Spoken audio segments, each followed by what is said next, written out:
Hello and welcome to Mediumship Matters with me, Hannah Macintyre. And today I am joined by another fantastic guest, Medium Mari, who I follow on TikTok and Instagram. She's always putting out loads of really fantastic advice and information. So I do recommend that you check her out. Hi, Mari. Hi, Hi. how are you Thanks. doing? I'm good, thank you. How are you? I'm great. Thank you so much for having me on. Oh, well, thank you for coming on. I know you're really busy, so I really appreciate you making the time to talk to us. Of Could you course. just give you a little introduction to the listeners about who you are, what you do? Absolutely. Yeah, well, I'm Mari Cartagenova, also known as Media Mari, because my last name is like impossible to say. Yeah, I'm a psychic medium and animal communicator, and I also help to find lost pets with the help of spirit. I know we probably didn't talk about that, but I do.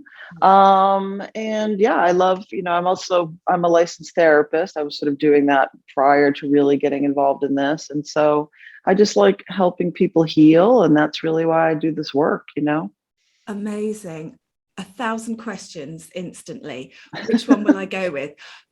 Animal communication. Now, this is a fascinating one because I get a lot of people asking me if I do it, and I don't. I've done it once by accident. So, how did that come about for you, and how does that work?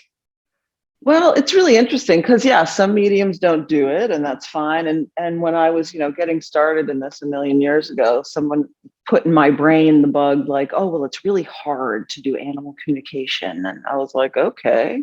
And then I was thinking about it, and it's like, well, why should it be any different? Because, souls are souls. And to me, whether you're, clothed in a human body or a furry body, to me, it's all the same thing because Mhm. you're just a soul. And so I was like, well, why don't I give it a try? And so I just started connecting to the animals the same way that I connect to people. And it's been going like that ever since. So, I love it. Amazing, amazing. So, when you're communicating with animals, I'm assuming that you're probably similar to me as when I'm communicating to a loved one in spirit or something like that, because it's just a knowing sometimes, isn't it? It's the information comes and it's not like you're hearing a voice. Or so I'm assuming if you're talking to a cat, it's not like a cat's talking to you, but it is communicating with you. yes, exactly. Well, it's funny because, people think like, and I always give my little preamble before all my sessions that it's not, they don't come to me and they're not like, hi, Mari, this is me, your cat. It's not like that. But for me, and, everybody, receives information differently. I am very clairvoyant. So I see things energetically. So if you're in session with me in person, if that ever happens again with COVID, God willing, Yeah. I spend a lot of my time looking to the left because that's where they sort of drop in images, pictures, or like little clips of movies. And so that's sort of how I get the information. But I also, will feel things or have a knowingness. A lot of times spirit will write things out, like they'll spell something, or sometimes I'll hear things or smell things. Primarily it's the clairvoyance though. And then when I'm working with the lost animals, when I do that, it's almost like, the animal has a GoPro on their head, like the little camera, and they kind of take me through where they've been. And I ask them questions like, hey, what are you near? Or what, things like that. And then they kind of show me. And that's how I do that work also. Amazing, It's incredible. cool, right? It is super cool. So when you're, just to be really basic, but just for clarity, when you're communicating with animals, is that both animals that are still here living and ones on the other side, or a mix, or how does it? Absolutely, I do both. So some people will come to me and always say, like, people will message me, oh, my cat's sick. I'm like, well, you need to go to the vet because I am not a licensed medical professional. And so I obviously don't do that, but I can sort of feel where there might be blockages, or like I can feel like, oh, my stomach hurts, or I'll get those types of feelings. But yes, I do work with living animals that, maybe have behavioral problems, or let's say, oh, is my dog happy, or, things like that. And then I, of course, work with the animals that have crossed over. Amazing, fantastic. And how did you get involved in the seeking the animals that are lost? Because I'm assuming that was a transition, moving on from where you were. Yeah, well, it was actually funny. It was, it was a while ago because I wasn't, like you said, I wasn't always doing that. And we had a friend of ours, not like somebody we know, but like an interweb friend, as my Mhm. kids would say. And their dog got lost in Ireland. And it was actually like someone my daughter knew, and she was much younger. And she's like, Mom, you have to help them. Their dog is lost. And, I've never been to Ireland, so I don't know anything about it. And so I ended up following this dog. I guess he was like in the mountain or the hills somewhere over there. And he was lost in like a logging area. And the dog would show me different things. And one of the things he kept showing me was the number 6. And when I was working with the woman, because when you have a lost animal, you have to work really closely with the pet parent because they're the ones doing the searching. I'm Mhm. obviously not over there. And she was saying, yeah, well, we lost him over by the 6th cabin. There's cabins over there. And I said, yeah, I don't think it's just that, because I kept getting it really strongly. And then he was also showing me like this little red, almost like a flag that was tied somewhere to like a string or something. And of course, like they're showing me this, and I'm like, I have no clue what this is. And she was like, oh, because we're in a logging area, and when they leave the logging area, they close the door, and to make sure there's nobody left behind, they tie a little red string. So to make a long story short, they ended up finding the dog on the 6th day he was lost at 6 o'clock at the red string. So like, Slam dunk. I know, I was Amazing. like, that's pretty cool. I love it. Oh, that is so, and you helped. You got that dog home, which is I just, know, I that's such an know. incredible thing to give somebody. I love it. Exactly. So, how did you start your journey with the spirit world overall? Well, it's like I always like to say, and people have heard me say before, I was basically born this way. When I was little, it's like I would see angels and I would see spirit and I would talk to them. And, obviously I was the weird kid in school. And so, and I thought it was normal. I mean, I guess it is normal because a lot of people have that sort of beaten out of them, when they get older or they're told by their family, oh no, you don't talk about that. And so I would have these experiences. And then at some point, I kind of realized that my peers and the rest of my family was not experiencing the same thing I was. And so I sort of just kept it inside. So I was always connected, and I would always sort of do it personally, like talk to them, talk to the spirits, but I wasn't really talking about it. And then when I got older, I'm a normal person. I went to college, and I got my career as a therapist, and got my master's degree, blah blah blah, had my family. But spirit was like just very insistent, and they just kept sort of poking me and being like, okay, you need to be doing this. And then at some point, I don't know how long ago, many years ago, a medium from the UK was here, and I wish I remembered his name, but I could probably look it up. And he was telling me like, oh, you're supposed to be doing this. And I was like, what are you talking about? He's like, no, you're a medium. You're supposed to be doing this. I was like, yeah, okay, whatever. And so I sort of put that thought aside. And then just over the years, it started to build. And then when my grandmother passed and my aunt passed, who was I was very close to them, and they sort of showed up in my energetic field, and they're still with me to this day. And they kind of, it's mother and daughter, so they kind of bicker sometimes. It's kind of funny, but they're always like rooting me on and talking to me, and they were like, you need to be doing this. And I was like, what is happening? And so to make the story a little shorter, basically I was flying to Florida with my daughter, and like a normal person, I had to use the restroom, went into the restroom. And if you've been to an airport, there's like a gazillion stalls in the restroom. And so I walked into one of the stalls. And when I walked in, there was one tarot card sitting, propped up in the stall. And all it said was trust. And I literally like looked up into the air and threw my hands up. I'm like, all right, I get it. And I just started training and studying. And that's the story. What a story. Because they work And it's all really, true. they worked Yes. really hard then to get your attention. They were not letting you off. Exactly. No, I know, because I don't want to say I'm stubborn, but I guess, I needed to be, because, people think mediums are like weird and like walking around talking to unicorns all day, or, if no one's met me and I'm doing a phone session with them and they don't see me. then a lot of times they might be nervous, and I'm just a normal person. I'm a soccer mom. I'm just regular. I just happen to, fine tune this gift of connecting to spirit. And that's the thing, is I think that was sort of holding me back. Is like, oh, I don't want to be perceived as like a weirdo or, judged and all that. So I think it just took me some evolution to sort of get over that. Oh, fantastic. I want a tarot card left in a toilet. That's I know, amazing. right? It's like... Oh, fantastic. And so when you started learning, how did you start to learn? Did you go on courses? Did you read books? What did you do?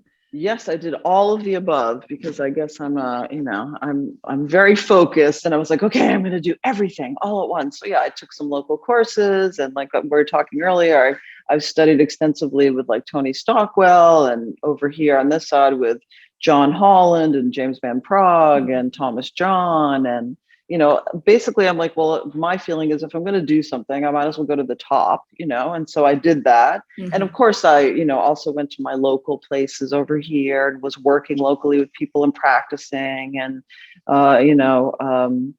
Janet and the Havoc, that was one of the first books that I read. And so, yeah, you just sort of start building up, and I just sort of went whole hog and just started doing everything. And when you're in the right place, when all the doors start opening. And I don't mean to say that it was like easy and I just sat back. I mean, I'm very focused and was really focused on learning everything I could and just sort of opening that gift. But it just felt right. It just felt like, okay, now I'm finally in the place I need to be. And it's been going pretty well since then. So I love it. Amazing. And that's so true. I mean, so many people that I meet just seem to think that I fell into mediumship and it just arrived. But I've worked just like you. I've done hundreds of courses and worked so hard to get to a standard, because if, like you say, if you're going to do something, do it well. Don't just settle. So I completely respect that. It's not an easy journey, is it?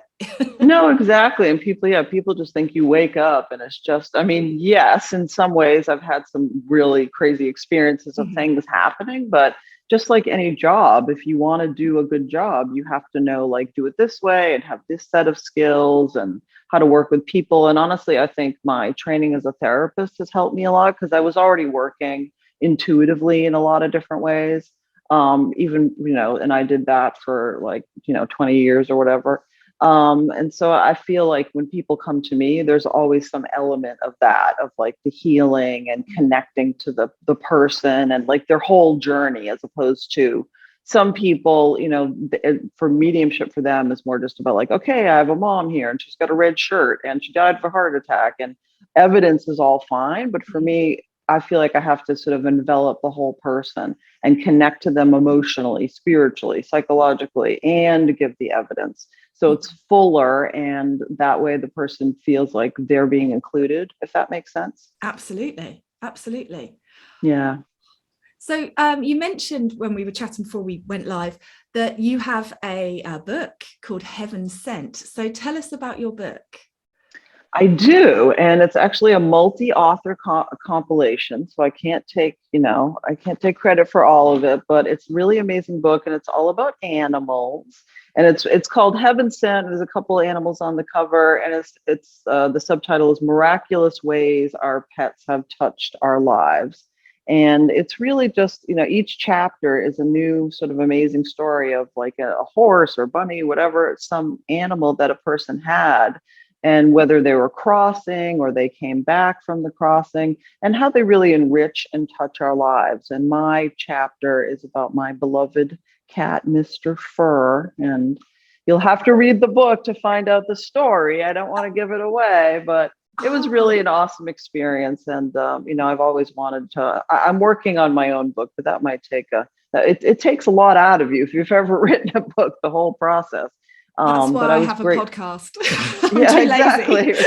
It's a lot, but I was grateful to be included in that, and it's done very well. Bestseller in a number of categories, and it's really, get your tissues out, because it definitely has some stories that will pull on your heartstrings. But it's a beautiful testament to our furry friends. Oh, that sounds incredible. I can't wait to read it, as I said, because we can get it on Amazon in the UK, you were saying. So Yes, absolutely. excellent. So I will be downloading that and having a look. So, Thank I mean, you. I think you've covered this, but what's your favorite part of your work? What bit really fuels your fire?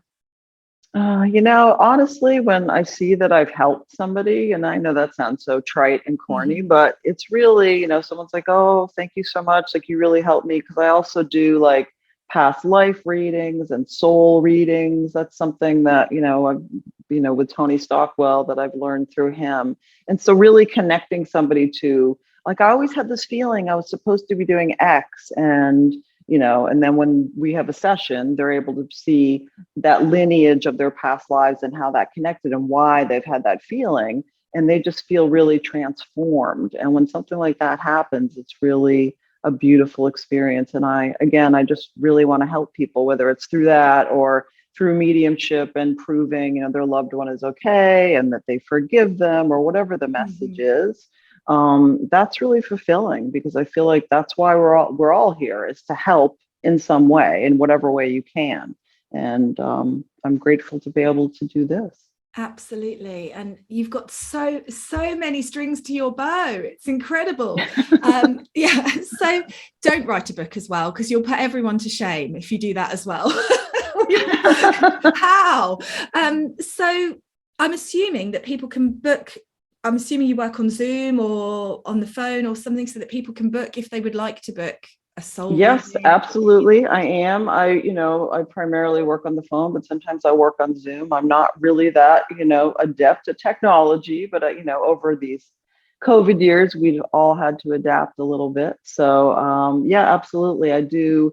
And I don't know how it is now, but here in the US, it's opening up a little bit. But, with the COVID, I haven't gone back to in-persons yet. But I am working steadily, and you can definitely go and check out my website, mediummari.com, and Excellent. book That a was my next session. question. Because I'm sure that people listening to this, especially because animal communicators are quite unique. I don't know any apart from you. So Okay. there must be lots of people who are looking for that. So that's fantastic. So what advice would you give somebody who's just starting their journey with the spirit world and wants to know how to take those first steps? Well, what I would suggest is, like, honestly, do everything you can. Get every book you can read. You can reach out to me if you want. I can recommend some great books. Find some amazing teachers to work with. There's so many people that are living currently that are doing the work that, and with Zoom now, you can train almost with anybody. Mm-hmm. It doesn't matter where you are. So I would find some amazing teachers. Try to find a development circle if you're able to sit in the circle, if there is, something in person or maybe online. And read as much as you can, and practice. You have to do practice. And I know, when people are starting out, even when I was starting out, you're like nervous and you're like, oh, I don't know, I might mess it up. And but that's the only way you're going to learn. I mean, when you learned how to ride a bike, you didn't just hop on a 10 speed and zip down. You might have fallen off a few times, and that's okay. Mm-hmm. Just give yourself a break and allow it to develop in a natural manner. But study, train, practice, and be kind to yourself. Yes, easier said than done, but absolutely, Yeah. completely agree with the practice part. And you're right, it's that balance, isn't it, between feeling ready enough to be able to practice, but you need to practice to feel ready. And I think we loop around in that for a while before we get brave enough. So you mentioned their books. Have you got a book that you would recommend to somebody who's just starting out? Yes, I would definitely recommend Janet Nahavic's book. Now, it is I don't know if you remember, the title of it is escaping my brain, Me too. but I've got it. I'm trying to see if it's on my I'm bookshelf. like, I don't have it right here, but her original book is amazing, and it's very concise and clear, and it's short, so you're not like, what is all this? I would definitely recommend her book. And Tony Stockwell has a bunch of books that Mhm. he's written. They're not really how-to books, but they're very interesting in terms of his journey. And John Holland also has a book. It's like your psychic development or your psychic journey. There's psychic in the title, and that's a really good book too. And it's also short and clear and concise in terms of giving you some tips. Oh, perfect. Thank you. That's so. Do you have a daily practice? I mean, do you have time for a daily practice? Right, right. Is there anything that you do every day, or? Well, now that you bring it up, and I know this is an audio, but I drink celery juice every day. So Oh, good girl. which has nothing to do with mediumship, but I think, part of it is your vessel, your body needs to be clear and clean. I think that makes it a lot easier to connect. I mean, I'm also vegan, so I don't know. Sometimes I feel like the animals aren't afraid of me because I'm not going to eat them. So that's my little joke about that. But every day, I try to take care of myself. I don't drink too much coffee. I do like a yoga practice, and of course meditation. You always have to, that goes without saying, to meditate.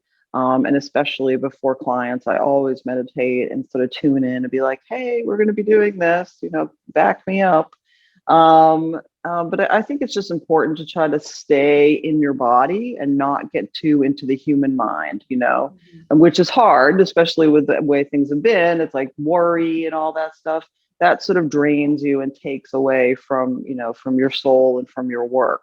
And so for me, trying to stay in my body through exercise or yoga or meditation, eating right, those really help me stay grounded and do the best work that I can. I love that. Thank you. And what do you think somebody that works with spirit needs to know? That's a good question. I don't know if anybody, I'm thinking if you're working with spirit, you already know everything, but I guess that's not the case, because none of us know everything. Somebody that works with spirit, what do they need to know? I guess for me, like we were talking about earlier, it's really having a more well-rounded reading. And of course, like I don't tell anybody what to do, but I feel like there has to be more than just the evidence, because that can it's good. Obviously, you want to have the evidence of who you're talking to, but there has to be the feeling. And especially like with my pet readings, I start out with the feelings right away. Like, what their feeling is, what their relationship is with the person that I'm sitting with. Because it can't just be about, I have this and I have this and I have this. Because to me, that lacks a little bit of the soul, if that makes sense. And I want to have a more well-rounded feeling of when I'm doing the reading. So I'm connecting with the person that's sitting in front of me, and I'm connecting with spirit, whether it's a person or an animal. And that connection is sort of like a three-way heart connection, and not just about like dry, individual evidence pieces. And that for me, I think is important to know. Me too. And yeah. I think also if you're ever at an audience event or anything like that, if somebody is working just down the list of the evidence, it's quite an unengaging. If you're an audience member and you're not getting a message, it's quite an unengaging energy to sit and watch in, because it's almost like someone reading the news sometimes. Yeah, exactly. And I know, because I only bring that up because I know you're in the UK. I think in the States, we're a little looser about stuff like that. But, and everybody has to work in whatever way they feel comfortable. But for me, when I'm sitting with a client, I want to like embrace them in terms of like on a soul spiritual level, and have them feel that embrace. Like, I'm here because I want to be here, not because I need to be here. I'm here because I want to be here, and I want to help you with whatever it is we're working through. And so when people sort of feel that energetic embrace, I feel like it sort of helps heal them on a variety of levels. And that's the most amazing part of the work. Absolutely. Absolutely. So I'm going to hit you with some more crazy questions then. Okay. What do you think the biggest thing that the human race needs to overcome for our spiritual evolution? Wow. Well, that is a good question. But for me, honestly, because I have thought about something like that, it's just hurting each other. Like, I just don't understand that. And for me personally, that includes the animals, factory farms and slaughter of animals. I feel like everyone, as cheesy as it sounds, needs to be kinder to each other. I think we really need to overcome that ego self that, like, well, I need to be better than you. And, if we look at the animal kingdom, if you have cats, they're not like competing to be like better than the other one, and I think we can learn a lot from the animals, because I think that's what we really need to do as a human race, is to evolve and to be kinder to people, animals, and the planet, nature too. Love it. Perfect. If you could go back in time to when you first started working, what advice would you give yourself? Well, that's also a good question. I would probably tell myself to not be so worried, because I think it's very easy to, get on that train, and especially if you're sort of like type A, focused like I am, like wanting to get everything right all the time. It's hard to sort of let that go and to just sort of allow things to happen and unfold. And so I think for anybody that's working with, whether it's mediumship or anything new, is we were saying earlier, is to be kind with yourself and not to expect everything to be, perfect every single time, because things will evolve. And let's face it, we're humans. We're not, we're a soul in a human body, and so the human part of us, is not perfect, and we need to be able to accept and work with that. Love it. Absolutely. I'm looking at my list and I'm trying to think where I want to go with you next. What advice would you give somebody who wants to have a reading but has never had one and is a bit nervous about it?